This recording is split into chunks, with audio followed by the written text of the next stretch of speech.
Okay, so I think before the break we completed the 2011 exam. Let me just make sure.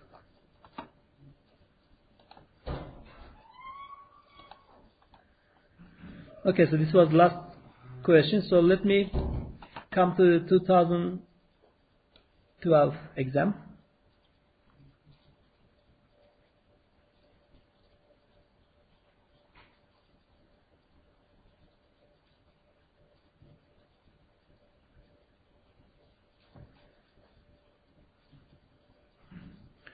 Okay, so in the first question, I'm asking you to explain how an aircraft engine works. So basically you should say things like aircraft engines work based on Newton's second and third laws of motion.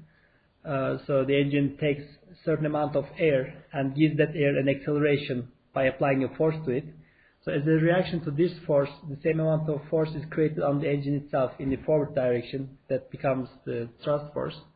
And then to explain the efficiency, then you need to say that the air exiting the engine with some velocity has a certain kinetic energy, and that kinetic energy is just given to the atmosphere. Okay, so that kinetic energy is not used by the aircraft. So there is a wasted energy, and you need to say that due to that energy wasted, the engine efficiency is less than ideal.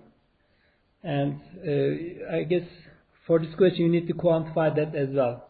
So that was given in class before, the equations. So you write the power, useful power for due to the thrust force, and the wasted power due to the ejected air. And then from there you can get the expression for the efficiency. So that's all I want you to say in the first question.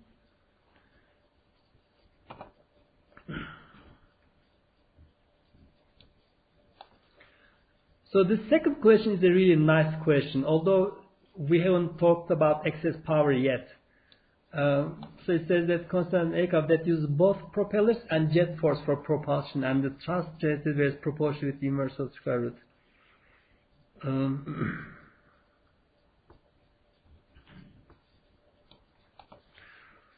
So let me talk about that a little bit.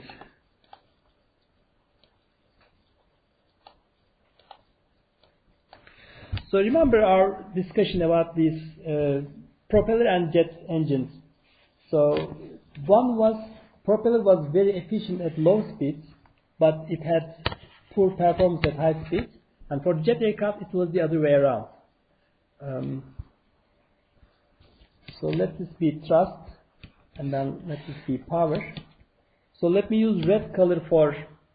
So this is the thrust required. And this is the power required, thrust required. And let me use red color to represent propeller. So for propeller, this is the available power, PA, prop. And the thrust force of that is something like this. So this is TA. And let's use green for jet. So if you have jet, then this is your available thrust, PA jet, and the available power is then something like this, right? So they don't necessarily have to intersect there, by the way.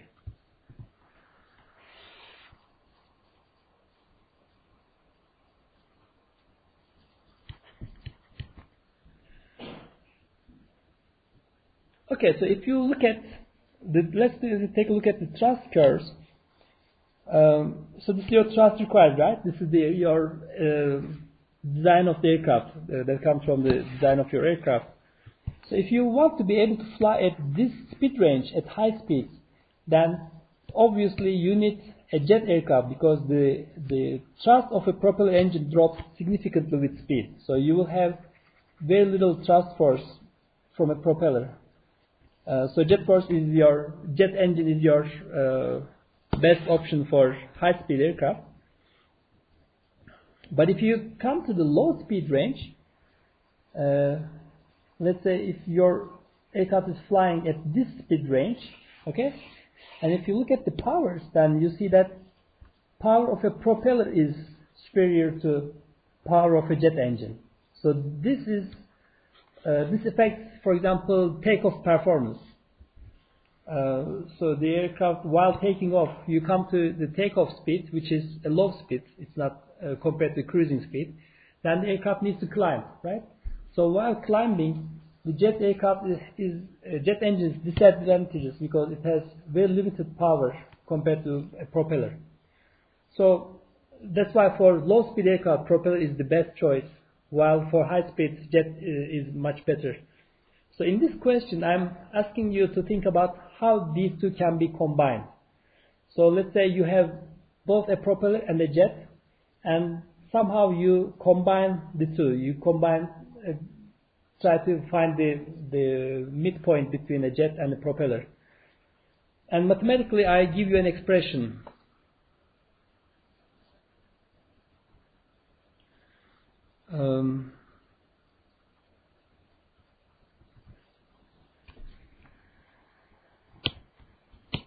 So for a propeller, P is mixed, right? PA is fixed, and PA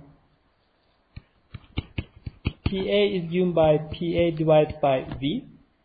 Whereas for a jet engine, so let me make these colors the same so it will be easier to follow. Red means propeller. And for a jet engine, TA is fixed. So power available is equal to TA times V. Okay? So what I'm asking here is that suppose that you have a different type of engine, and for this new engine, you have this relation.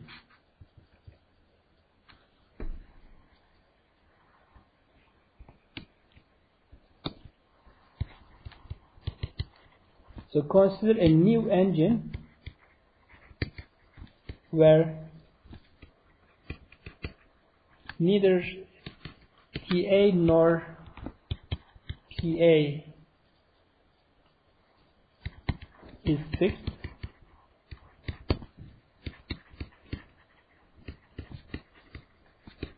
Instead, you have the following relations. You have that the thrust available is equal to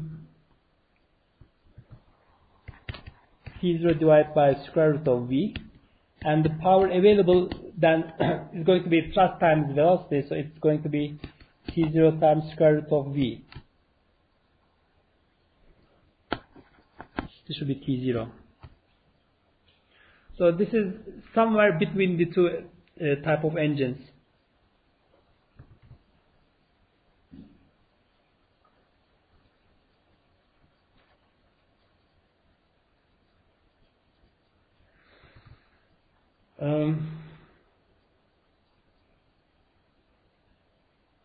So if you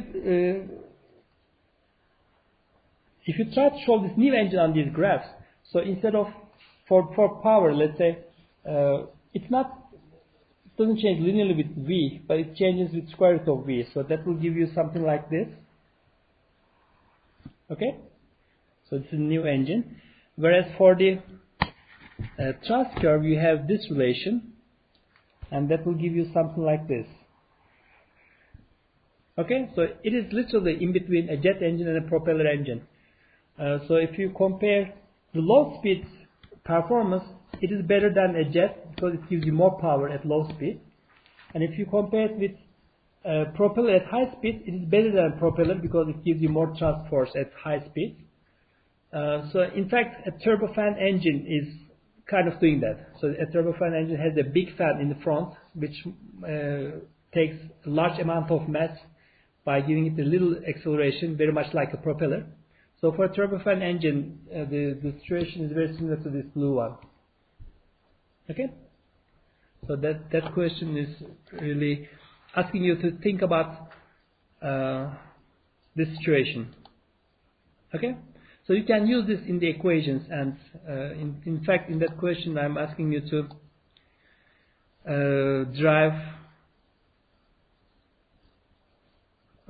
says something about excess power. So I can't really ask a question like this in this exam since we haven't seen excess power yet. Okay, so let's come to the third question. So we have a jet aircraft. It says obtain an expression for finding the maximum steady level flight speed at the given altitude. So as I explained earlier, you're basically asked to find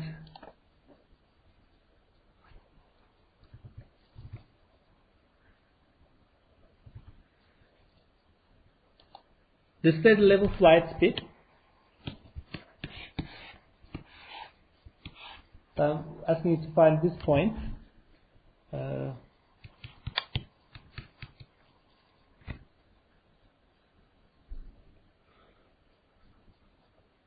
So you know how to do that, right? You get as a quadratic relation for v squared, and I'm asking you to drive that equation basically. I'm not asking you to find a numerical answer out of that, but I'm just asking you to find the equation for that, which is going to be something like this: thrust squared is equal to drag 60/2 rho v squared s times CD0 plus k times CL squared, and for CL you write 2 times weight divided by rho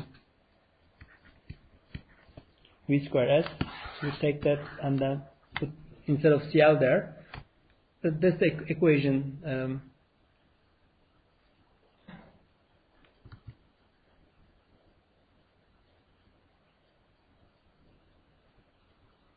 Okay, so for thrust you should insert TA max to find the maximum speed, and that the V term that will give you the equation will be the maximum speed of the aircraft. Okay, so let's see in part B, maximum unaccelerated rate of climb. Again, something related with climbing flight. So let's skip that one. Obtain expression for finding maximum altitude the aircraft can climb to at that speed. Again, instead of a numerical answer, I'm asking you to find the equation for finding that. But since, again, this is related with climbing, you don't need to worry about this for this exam. Okay, so the last question is, I think, a very good question. It says, consider a propeller aircraft for which the CR versus V curve is shown in the figure. Suppose that the aircraft is loaded with more cargo internal such that its weight is increased by 50% and no aerodynamic and geometric properties change. So that means the aerodynamic values like lift and drag coefficients are unaffected. Only the weight is changed. Okay. Will this change TR versus V curve? If so, draw the new curve on the figure in relation to the old one and support your drawing with equations. So I think this is a very good question. Did anybody try to answer this question, by the way, here? No? You didn't look at this question at all?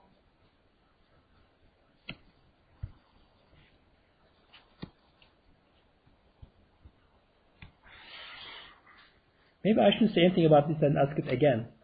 That will give you a chance to think about that, right?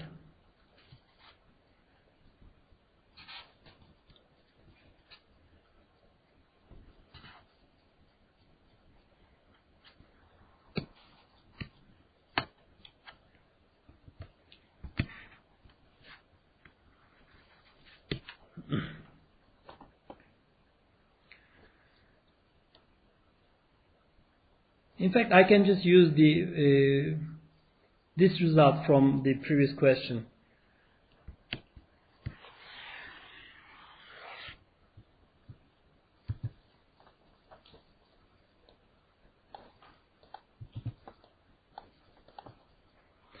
Okay, in the question it says that only the weight is changed, and regarding the aerodynamic design or the geometry, nothing changes. That means K and CD0 values, they don't change. They are the same as before. But since the weight has changed and weight is increased by 50%, right? So that means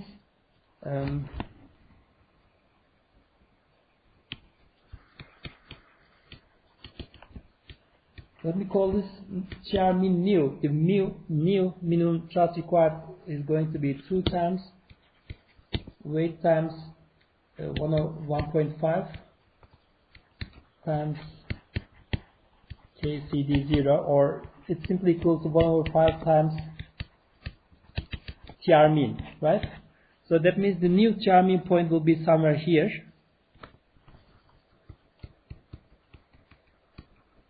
Okay? And we also need to take a look at the V speed. So we should see if the V speed depends on the weight or not.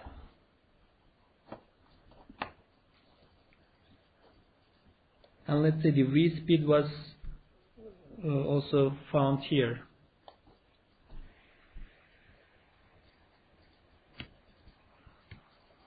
So this is the critical speed where at which the thrust required becomes minimum.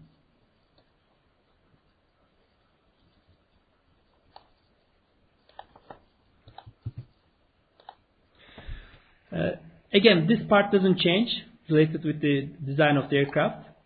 The altitude is constant, S is constant, and V changes, right? So V star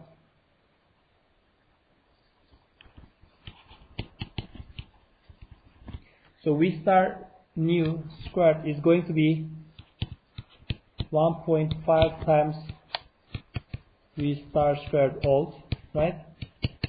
And from here we see that V star new is going to be square root of 3 over 2 times V star old. So V star has a larger value. So if you come back here,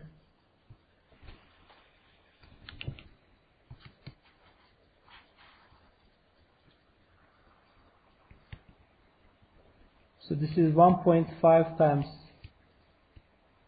TR mean, and here we should be somewhere here where this is square root of 3 over 2 times V mean TR. So for the new configuration with the increased weight, thrust required becomes minimum at this point. Okay, so that means the new TR mean curve should be something like this.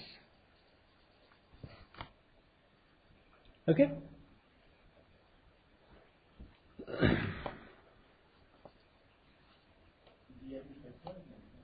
Efendim?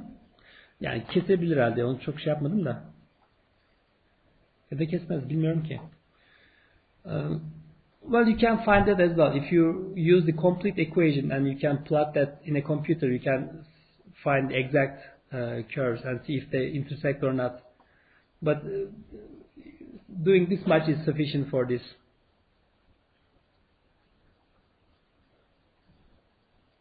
Okay?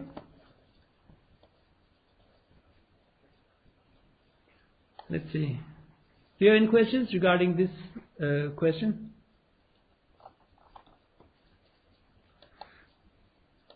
This was last one here, right? So let me come to last year's exam questions.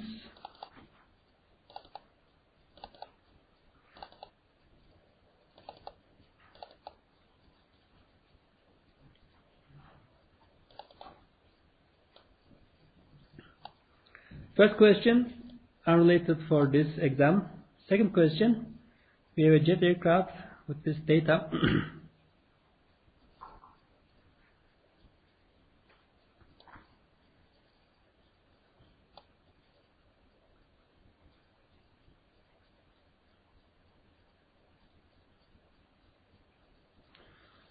Okay, so the part A is related with climbing and part B acceleration. So this is all related with accelerating flight. But this is an example to what I was saying earlier.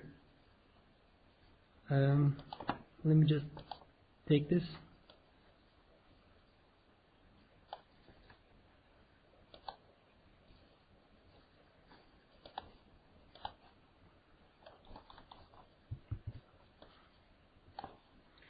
So again, if you look at this data, you will clearly see the points that I expect you to use. For example, in this one, this point just stands out, right? This point, because it has a very clearly seen drag value of 0.6, and similarly the lift point is 1.6. Similarly, this point is also very nice, right? Its drag and lift values can be read very easily. So you can use these points directly if you want to calculate CD0 and K values.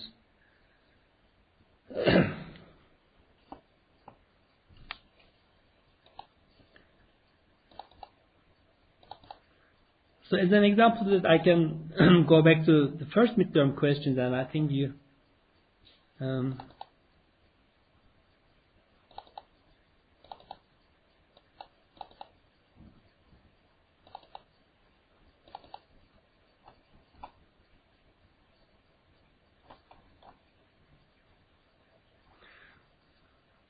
so again, this point is clearly at lift coefficient is 1 and the angle of or the CD coefficient is 0.09, right? It's a very easy point to spot. So anyway, let me come back to this exam and take a look at the other questions.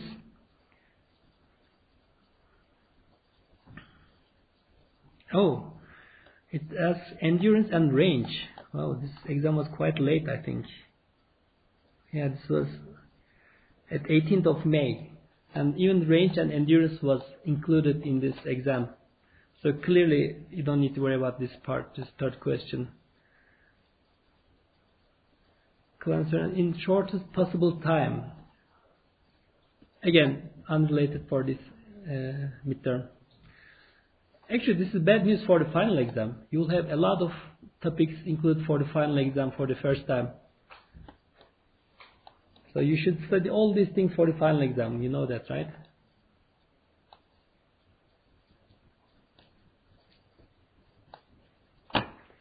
Okay, any questions?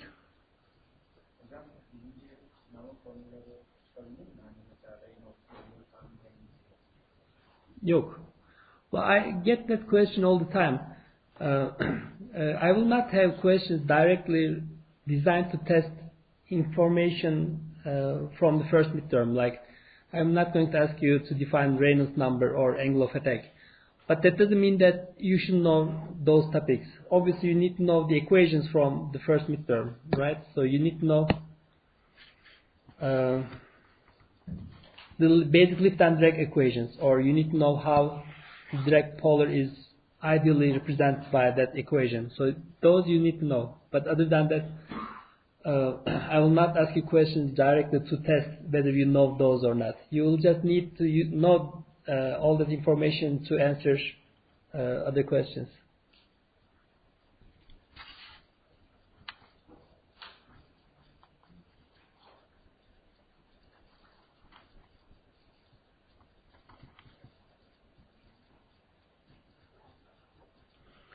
Okay, so my general recommendation is, as always, try to take a look at a broad view to the problem. Okay, don't just learn the equations one by one, and try to see the big picture. Try to see how they are all related. And once you understand that, there's really nothing you cannot answer, because all the questions are based on the same equations, right? You have lift equation, drag equation, and drag polar. As long as you understand how these are related, and the steady level flight condition where you need to have the two equations satisfied for the weight and the drag, then all the questions are derived from those three equations. Okay, so just keep that in mind. I think out of all these questions, the one I like the most is the last one. So I think this is a very nice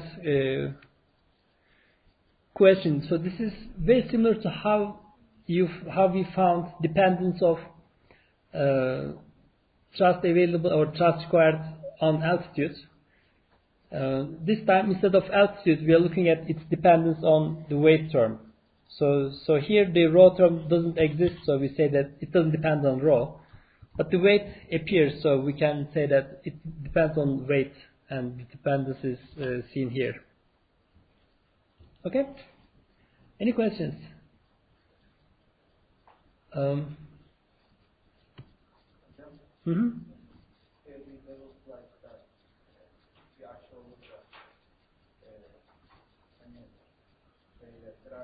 Trak'ın arasında da bir açık fark olacak. Bileşenlerine ayırmayacaksınız. Yok. Çok küçük bir ihmal mi? Tabii. So actually, it's a very good question. It's worth mentioning. In a steady level flight, if in general there will be a non-zero angle of attack, and when you have that, in fact, there is going to be a small angle between the thrust force and the drag force, because the infinity is always horizontal if it's a level flight. Okay, so this is always horizontal. But if your aircraft is flying with some alpha, and in general, thrust force will be aligned with the fuselage of the aircraft, in which case thrust force will be like that. But lift and drag doesn't change, right? Lift is always vertical and drag is always parallel with respect to the infinity.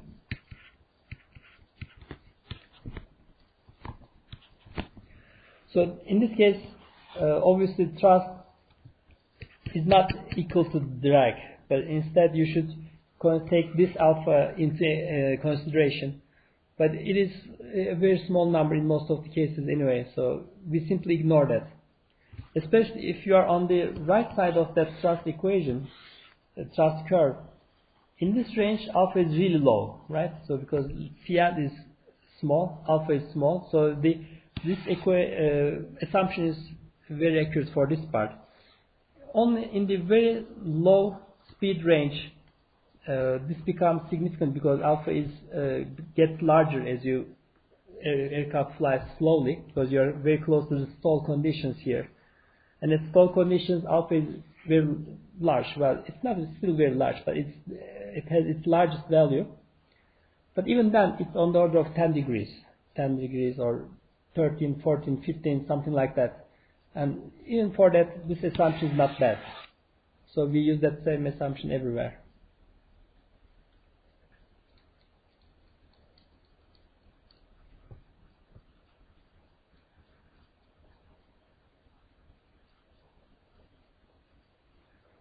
So maybe I can create a question out of this for the midterm. So think about what happens if you don't make that assumption. If you make that assumption, you get the thrust required curve. What if you release that assumption and in fact use this relation? Drag is equal to thrust times cosine alpha, and weight is equal to lift plus thrust times sine alpha. How does that affect the curve? So if you release that assumption, is it going to be like this or is it going to be like this? Which way it will change the thrust required curve? So that's a very good question to think about.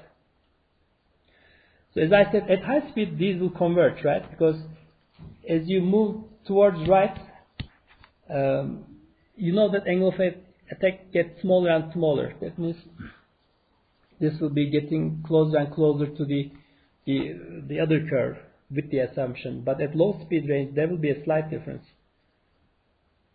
And I'm sure you can answer how does that assumption affect the thrust required curve.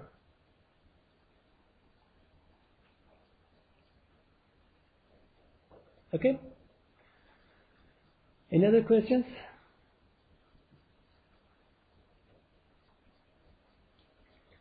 Okay, so if you have no further questions, I'm going to stop here. As always, in the afternoon, I will be repeating the same thing, basically. So if you come up with new questions, you are welcome to attend the afternoon session. You can come there and ask your questions there. Otherwise, the afternoon session will be just a repetition of this. Okay? So good luck to you all for the exam. I will see you on Thursday.